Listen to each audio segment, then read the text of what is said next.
రామ్టాక్కి తిరిగి స్వాగతం. హజ్రత్ బల్ దర్గా, శ్రీనగర్ ప్రఖ్యాత టూరిస్ట్ ప్లేస్. అది దర్గా, ముస్లింలకి పవిత్ర స్థలం. దానితో పాటు ప్రయాణికులు కూడా ఎక్కువ మంది శ్రీనగర్ వెళ్ళినప్పుడు విజిట్ చేసేటువంటి ప్లేస్. రెండు రకాలుగా పనిచేస్తుంది. ఇటీవల దీన్ని 40 కోట్ల రూపాయలు ఖర్చు పెట్టి కేంద్ర ప్రభుత్వం దీన్ని రీబిల్డ్ చేసింది. దక్షిణాసియాలోనే అద్భుతమైన కట్టడంగా తీర్చిదిద్దింది. ప్రభుత్వ డబ్బులు 40 కోట్ల రూపాయలు ఖర్చు పెట్టింది. ఇక్కడే జమ్మూ కాశ్మీర్ వక్ఫ్ బోర్డు ఆఫీస్ కూడా ఉంటుంది, హెడ్ క్వార్టర్స్. దానికి ఆవిడ పేరు డాక్టర్ దారక్షన్ అంద్రబి. ఈవిడ చైర్పర్సన్గా ఉంది. ఇదండి ఇది స్థూలంగా దీని గురించిది. ఇది హజ్రత్ బల్ గురించి. కోర్స్ మీకు అందరికి తెలుసు, ఆ చరిత్ర చాలా ఉంది దీనికి సంబంధించిన, దాంట్లోకి వెళ్ళట్లేదు. కాకపోతే నిన్న ఓ పెద్ద వివాదం సృష్టించింది. జరిగిదేమో కట్టి తిరిగి సంవత్సరం పైన అయింది. అయితే అప్పుడు పెట్టిన శిలాఫలకం ఏదైతే ఉందో దాని మీద ఇప్పుడు వివాదం తీసుకొచ్చేసి అసలు భారతీయ అశోక చిహ్నం, ప్రభుత్వ అశోక చిహ్నం, 4 స్తంభాల అశోక స్తంభ చిహ్నం ప్రభుత్వ చిహ్నం కదా, దానిని కొట్టే పద్ధతి చూస్తే అది దాని మీద కోపం కాదు, భారత మీద కోపాన్ని వెలిబుచ్చారు. ఎవరైనా చూసిన వాళ్ళకి అర్థమవుతుంది అది ఏంటి, అసలు దాంతో అంత కొట్టేసి చెరిపించాల్సినంతటువంటి ఇది ఎందుకు వచ్చింది. అది దాన్ని మతాన్ని ఉపయోగించుకొని ఏంటంటే, కాశ్మీరు ఒక్కసారి మీరు జాగ్రత్తగా అబ్జర్వ్ చేయండి. ఒకనాడు అది మాకు ప్రత్యేక దేశం కావాలని చెప్పి ప్రజలను రెచ్చగొట్టారు. ఇవాళ అది లేదు, ప్రత్యేక దేశం కాదు, ఇవాళ ఇస్లామిక్ దేశం కావాలని చెప్పి ప్రజలను రెచ్చగొడుతున్నారు. అంటే రాడికలైజేషన్ అయ్యింది అక్కడ కాశ్మీర్లో. అది మాత్రం మనం మర్చిపోవద్దు. అప్పుడైనా ఇప్పుడైనా లక్ష్యం ఒక్కటే, గోల్ ఒక్కటే, మర్చిపోవద్దు. టూల్ కిట్స్ మారినాయి. అప్పుడేమో ప్రత్యేక దేశం అని, ఇప్పుడేమో మతరాజ్యం కావాలనేది. ముందుగా అసలు ఈ వక్ఫ్ బోర్డు ఏంటి? వక్ఫ్ బోర్డు అనేది ప్రభుత్వ సంస్థ, పార్లమెంటు చట్టం ప్రకారం ఏర్పడినటువంటి సంస్థ. ఇదేమీ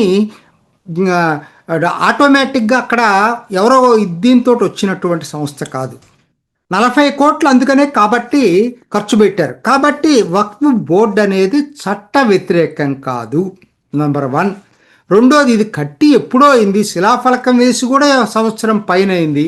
ఎప్పుడూ లేనిది ఇప్పుడే ఎందుకు దీనికి ఇది వచ్చింది? అసలు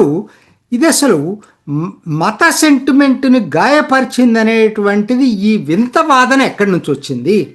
ఇదే ఒమర్ అబ్దుల్లా ఈద్ శుభాకాంక్షలు చెప్పటానికి అశోక ఎంబ్లంను ఉపయోగించే ఈద్ గ్రీటింగ్స్ చెప్పాడు. అందరికీ తెలుసు అది. మరి ఆ రోజు అభ్యంతరం లేనిది ఈ రోజు ఎట్లా అభ్యంతరం అయింది? అది ఈద్కే కదా ఆయన గ్రీటింగ్స్ చెప్పింది. ఆ రోజు దాంట్లో తప్పలేదు. ఇవాళ ఎక్కడ దాకా ఎందుకండి? మీరు ప్రఖ్యాత మసీదులకు వెళ్ళండి. ఇరాన్లో ఉన్నటువంటి మసీదుల్లో ఖొమైనీ ఫోటోలు కనపడతా ఉంటాయి. అసలు ప్రభుత్వం అసలు అది లేకుండా ఎలా, భారతదేశంలో అది లేకుండా ఎలా సాధ్యం అవుతుందండి? నాకు అర్థం కాదు. విగ్రహారాధన ఇప్పుడు కొత్తగా తీసుకొచ్చింది ఏంటంటే, అది విగ్రహారాధన కాబట్టి దానికి వ్యతిరేకంగా మా మతాన్ని అగౌరవపరిచారు అనే దీంతో వచ్చి దాన్ని రాళ్లతోటి గుద్ది అసలు చూస్తుంటే అసలు బాయిల్ అవుతూ ఉంది. అరే, పార్లమెంటు పైన ఉంటుంది అశోక చిహ్నం, మీ ఆధార్ కార్డు మీద ఉంది, మీ కరెన్సీ మీద ఉంది, పాస్పోర్ట్ మీద ఉంది. ఇవాళ కొత్తదేం కాదు కదా. ఇవాళ కాదు, మీకు ఈ హజరత్ బల్ షైన్ కాంప్లెక్స్లోనే ఎన్నో చోట్ల ఉంది. కాబట్టి ఇవాళ కొత్తగా వీళ్ళు కనిపెట్టినట్టు వచ్చి ఇవాళ ఎందుకు గొడవ చేశారు చెప్తుంది అదే. వాళ్ళకి అన్ని టూల్ కిట్స్ అయిపోయినాయి కాబట్టి ఏదో ఒకటి కావాలి భారత్కు వ్యతిరేకంగా ఆందోళన చేయడానికి. అది జరిగింది. అది ఎందుకనంటే వాళ్ళు చెప్పేది ఏంటి అసలు? ఇది వాళ్ళ అందరూ చెప్తున్నారు కదా. ఇక్కడ ఓవైసీ చెప్తాడు ఏందో, ఏమని అంటాడు? ఓవైసీ వందే మాత్రం మేము పాడం, మా మతానికి వ్యతిరేకం అంటాడు. అది అట్లానే భారత్ మాతాకి జయం అనం, మా మతానికి వ్యతిరేకం. ట్రిపుల్ తలాక్ రద్దుని వ్యతిరేకించారు, ఎందుకంటే షరియత్ చట్టానికి వ్యతిరేకం. అసలు షరియా చట్టం ఉండాలి తప్పితే యూనిఫామ్ సివిల్ కోడ్ ఉండకూడదు, ఎందుకంటే అది మా మతానికి వ్యతిరేకం. అంటే వీటన్నిటిలో ఒక పాయింట్, కామన్ పాయింట్ మీరు అబ్జర్వ్ చేయండి.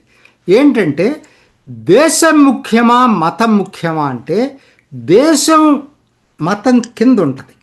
ఈ మాట నేను చెప్పాల, ఈ మాట డాక్టర్ అంబేద్కర్ చెప్పాడు. దయచేసి ఒక్కసారి అంబేద్కర్ దీంట్లోకి వెళ్ళండి. 1945లో రాశాడు. నేను దీని మీద అదొక వీడియో కూడా చేశాను. ఏంటంటే Pakistan or partition of India అనే పుస్తకం రాశాడు. అది అమెజాన్లో దొరుకుతుంది, మీరు ఎక్కడైనా ఆన్లైన్లో కూడా తెప్పించుకోవచ్చు దాన్ని. చిన్న పుస్తకం, దాంట్లోనే రాశాడు ఆయన. ఆ రోజే రాశాడు. ఎందుకనంటే 1945లోనే రాశాడు. ఇది ఒక్క నిమిషంలో అయ్యేది కాదు ఈ సమస్య. ఎందుకనంటే దేశం కన్నా ఇస్లామిక్ సూత్రాల ప్రకారం మతమే ముఖ్యం, దేశం ముఖ్యం కాదు అని చెప్పి అంబేద్కర్ రాశాడు ఆ రోజు. ఆఫ్ఘనిస్తాన్కి మనకి గనక యుద్ధం వస్తే, అప్పటికి భారత్ పాకిస్తాన్ సరిహద్దుల దాకా ఉంది కదా, ఆఫ్ఘనిస్తాన్కి మనకి యుద్ధం వచ్చేటట్టయితే ఎక్కువ మంది ఆఫ్ఘనిస్తాన్ తోటే సపోర్ట్ చేస్తారని రాశాడు. నేను ఇది ఎవరో ఆర్ఎస్ఎస్ వాళ్ళు లేకపోతే ఎవరో మేధావులు చెప్పింది కదా, డాక్టర్ అంబేద్కర్ రాజ్యాంగ నిర్మాత చెప్పిన పుస్తకం అది. కావాలంటే పుస్తకం కొనుక్కొని చూసుకుంటే ఎన్నైనా కొటేషన్స్ ఉన్నాయి ఇటువంటి. మరి ఇవాళ ఏంటి తెలుసా, దీని మీద మరి ముఖ్యమంత్రి ఏం మాట్లాడతాడండి? ముఖ్యమంత్రి ఏమన్నాడు తెలుసా, అసలు ఆవిడ మీద ఎఫ్ఐఆర్ బుక్ చేయాలి. ముఖ్యమంత్రి, ఎక్స్ ముఖ్యమంత్రి మెహబూబా ముఫ్తీ ఇద్దరు చెప్పేది ఒకటే గానం, ఏం తేడా లేదు.